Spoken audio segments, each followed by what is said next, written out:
ខ្ញុំចេញច្បាំងការពារជាតិការពារទឹកដីរបស់ខ្ញុំតាំងពីថ្ងៃដំបូងទោះបីជាខ្ញុំមិនមែនជាទាហានជួរមុខខ្ញុំគ្មានអាវុធ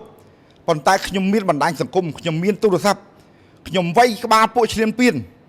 ខ្ញុំដេញពួកឈ្លានពានខ្ញុំជេរពួកឈ្លានពាន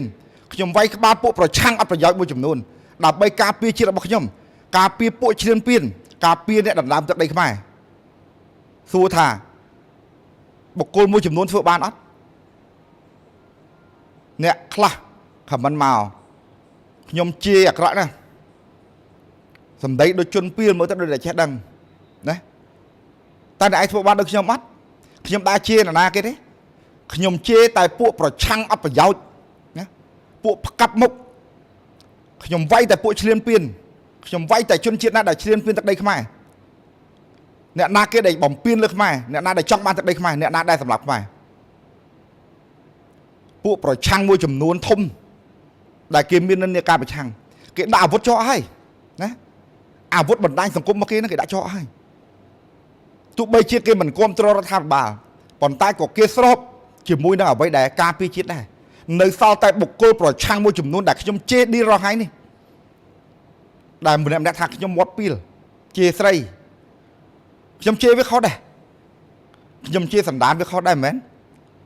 ដែលពួកវានៅតែមួយចំនួនតូចដែលមិនបានជួយសង្គមជាតិបានតែជួយបំផ្លាញចេញតែសារញុះញង់ចេញតែវីដេអូមូលបង្កាច់វាបានជួយអីខ្លះសមនឹងជេរអត់សមនឹងយើងវាយក្បាលវាអត់ហើយខ្ញុំជេរពួកឈ្លានពានខ្ញុំជេរពួកដែលចង់បានទឹកដីខ្មែរខុសអត់ខ្ញុំធ្វើដើម្បីជាតិរបស់ខ្ញុំបងប្អូនទាំងអស់គ្នាដែលមើលវីដេអូក៏បងប្អូនធ្វើបានដែរគ្រាន់តែជួយ share វីដេអូជួយ repost ជួយ comment ឬក៏ like លើកទឹកចិត្តបន្តិចតួចក៏បងប្អូនបានចូលរួមជាមួយខ្ញុំដែរណា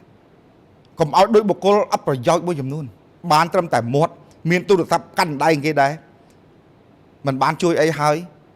បានតែធ្វើរឿងអត់ប្រយោជន៍ទៀតបាទខ្ញុំមាន account TikTok 2ទាំងអស់3 account នេះមួយសម្រាប់ខ្ញុំនិយាយធម្មតាឬក៏លើកពីតថភាពសង្គមនិងបញ្ហាប្រទេសជាតិមកនិយាយ account មួយទៀតគឺខ្ញុំសម្រាប់វាយក្បាលវាយទាំងពួកអាឈ្លានពានវាយទាំងពួកអប្រឆាំងអប្រយោជន៍អញ្ចឹងបងប្អូនចូល follow នៅ account របស់ខ្ញុំថ្មីផងហើយជួយ comment ជួយអីដល់ account ថ្មីផងដែលខ្ញុំដាក់ link នៅនេះស្រាប់ដើម្បីបានទទួលនូវព័ត៌មានថ្មីៗបាទជួយបានតែប៉ុណ្្នឹងក៏ខ្ញុំសប្បាយចិត្តដែរអរគុណច្រើន